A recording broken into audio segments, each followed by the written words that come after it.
Well, Michael Moore is here as our special guest tonight on all of this. The economic populist, you may recall, backed Bernie Sanders, then Biden in the last election.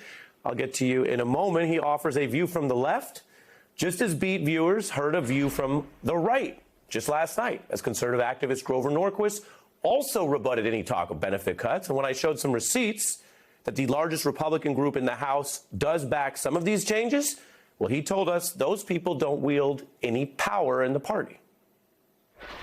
The Republican Study Committee, which is the largest group of House Republicans, does now back raising the Medicare age of eligibility to 67, Social Security to 70. You're talking about a group that is a subset of the modern Republican Party. You're sort of saying that's not going to happen. Those are some prominent Republicans saying it was. Then you have this class that we keep hearing about. Nobody wielding any power does. It's not going to happen, and it's not something that's being discussed by the leadership of the Republican Party. Not going to happen.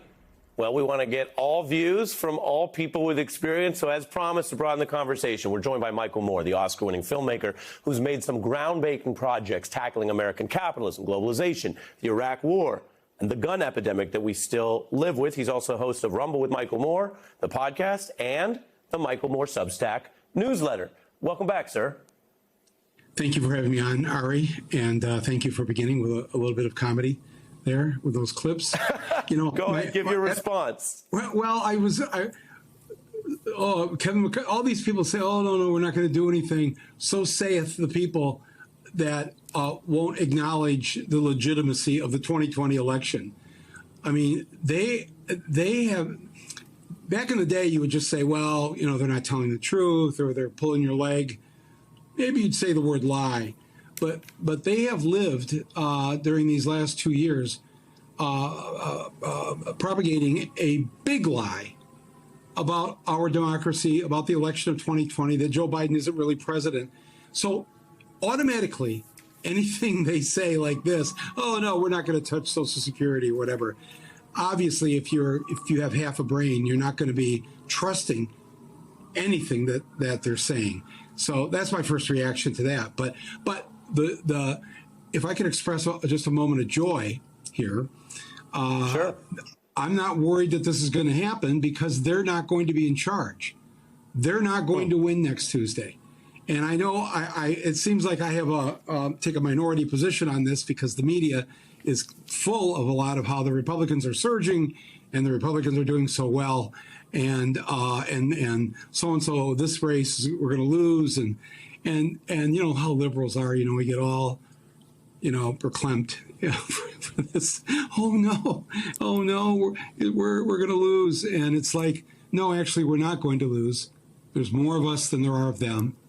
And to believe that we're going to lose on Tuesday and that they're going to take over, you have to accept certain assumptions. For instance, you have to believe what the pollsters and people have been telling us that since the Roe decision, women were very upset back in June when the decision came down.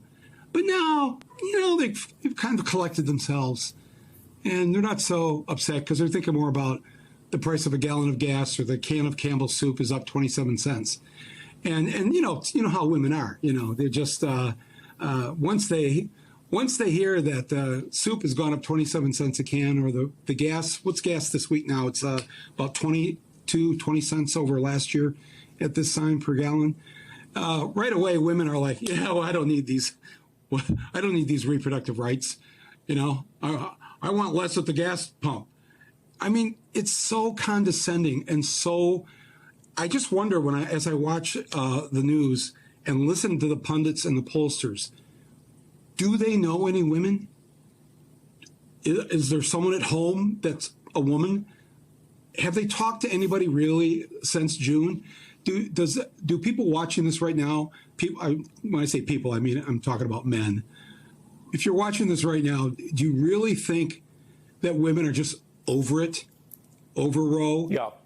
You know, so to be clear, there's a rampage going on. Yeah, Michael, your theory of the case, and I mentioned some of your work because the gun epidemic, something you were leading on in a fundamental way before it had become as big a concern, at least on the left, center left. Your work on the way capitalism uses and abuses people, I think, early on, groundbreaking, and then you warned about Trump when some in the Democratic Party were writing him off in 15, 16. So are you here tonight making your bones on this race, that you think it will be a women's revolt and that will hold the Dems? Is that your view of Tuesday? Well, I think it already is. I think that women are fed up. They already know that they are and are treated as second-class citizens in this country. They don't make the same as men. They don't have this. They don't have equal rights. We still haven't put that into our Constitution. Most other Western democracies have some kind of line or clause that says women and men are equal citizens, not us. So they've been used to this for a long time, but that doesn't mean they like it. And to have their face sort of just smashed right into what I call the and please understand, I say this as a recovering Catholic and a former seminarian to the Catholic priesthood, but what the Supreme Court did with its majority Catholic majority on the court, they issued a religious edict that the Catholic Church has been pushing for decades, 50 years now. You're right. And, well, let me push you on that, and then I'm going to push you on that, yeah. And then I'm going to fit in our 1 minute break and more Michael Moore after this. More, as they used to say in the schoolyard. You raised I never heard that, but it would have been nice. No? No. You raised the theology point. Obviously, there are people of various backgrounds and religions who can be on the court. The issue, I don't think, is what they personally believe. It's whether they try to write that into precedent or law for everyone else.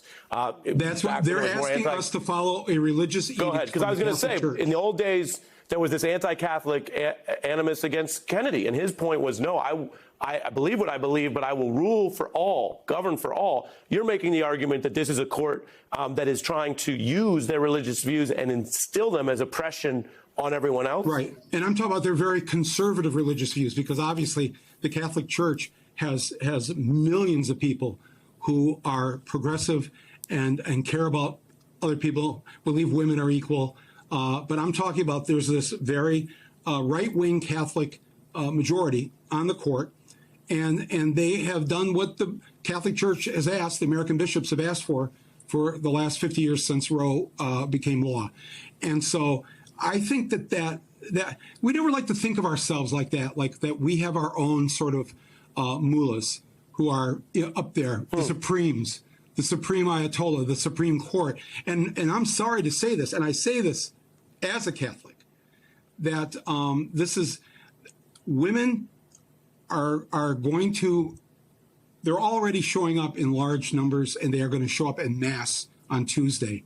And I think that along with a few other things, that, to believe that the Republicans are going to win on Tuesday, you have to accept that the 7 million people that Biden won with over Trump, that those 7 million in just 2 years' time have decided they've made a horrible mistake, and they've been listening to the MyPillow guy and Rudy. And they think, Rudy and the MyPillow guy, they're right.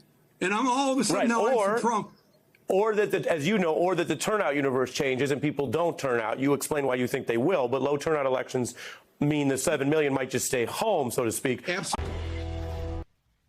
Hey, I'm Ari Melber. Thanks for watching The Beat. I wanted to let you know I'm writing a foreword to the January 6th committee's full report, which is coming out soon from HarperCollins. You can go pre-order the book right now, and it'll come to you first when the report comes out in the fall or whenever the government releases it. Just search Melber Jan 6th on Amazon or your favorite independent book site and click pre-order. You'll be the first to get both the report and my new piece on the coup conspiracy.